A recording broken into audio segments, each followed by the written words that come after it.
Salute as always to my real ones. You already know it's Armin with Real Talk, and we're gonna hop into this boxing news, man. And I'm sure a lot of you have already heard this news, and I might be a little bit late on it.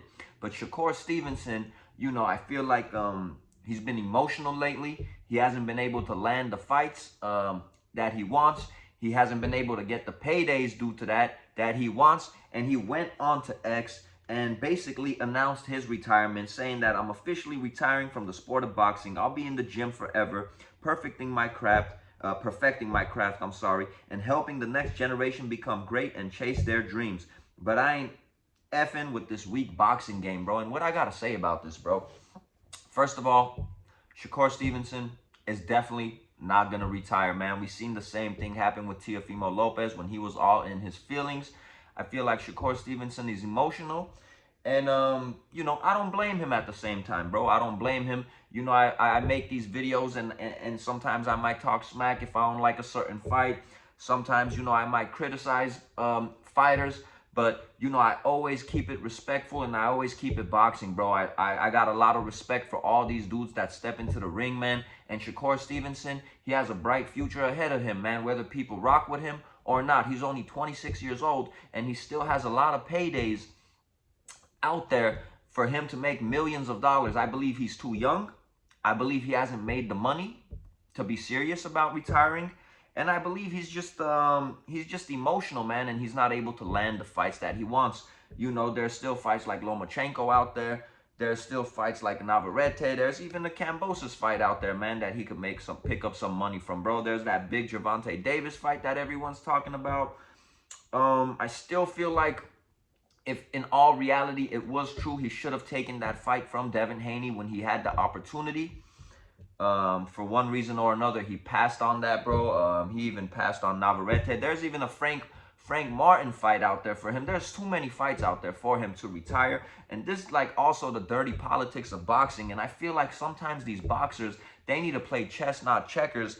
And even if they're choosing to leave a promotional company like Top Rank that, he's signed with now, you need to probably keep your emotions to yourself and not be so outspoken of how you feel, because when it comes close to the end of your contract and, Bob Arum knows that you're not trying to stick around with Top Rank no more and you're going to leave, he's going to play his dirty politics as probably any promoter out there would, and he's not going to give you that Lomachenko fight.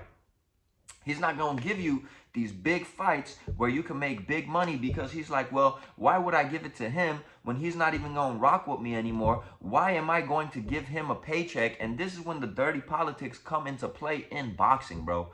This is what it is. I always wish that boxing just had like a commissioner, how the UFC has, or how basketball has, or how football has. I feel like all these promoters that are in the sport of boxing, and I'm not trying to knock their hustle, but at the end of the day, they do play dirty politics when it comes to the fighters, man. Nobody can doubt that and nobody can deny that, I feel. But I do not feel that Shakur Stevenson is going to retire.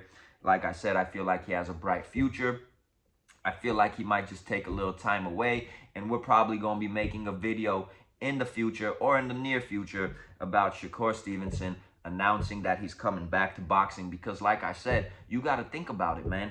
This dude, the De Los Santos fight was one of the worst fights I've ever seen, man. But doesn't mean he can't bounce back. Doesn't mean he still doesn't have people that rock with him, a following. Doesn't mean that he still can't make millions of dollars. Like I said, think about it, bro. Frank Martin, Navarrete, Lomachenko, that Tank Davis fight. Who knows if he could go up in weight in the future? A Haney fight. You think he's going to leave all that money on the table? A Ryan Garcia fight. The future looks bright for Shakur Stevenson. I think this is just out of pure frustration, and he is emotional. And honestly, I can't blame him for being emotional. But that's what I'm saying, man. Sometimes these fighters need to keep things to themselves and, maybe keep these promoters guessing if they are going to sign with them or not. And maybe they'll think like, let me give this dude this fight, and maybe he'll stick around. And, I just feel like play chess, not checkers, is basically what I'm trying to say. I wish all the best to Shakur Stevenson. You're not going to retire, my G. You know it. I know it. The boxing world knows it. You'll get it together, bro, and you'll land these big fights. And hopefully, man, when you get these fights coming your way, you do accept some of them to step up your resume and step up your game and give the people the fights that they want to see. Salute and blessings as always. It's your boy Armin with Real Talk. Shakur Stevenson, he ain't going nowhere, man. Just emotional, just in his feelings, and I don't blame him, bro, because sometimes dirty politics can be a brutal, brutal, brutal thing, man. In the workforce, in the boxing game, and in the world, period. We out of here.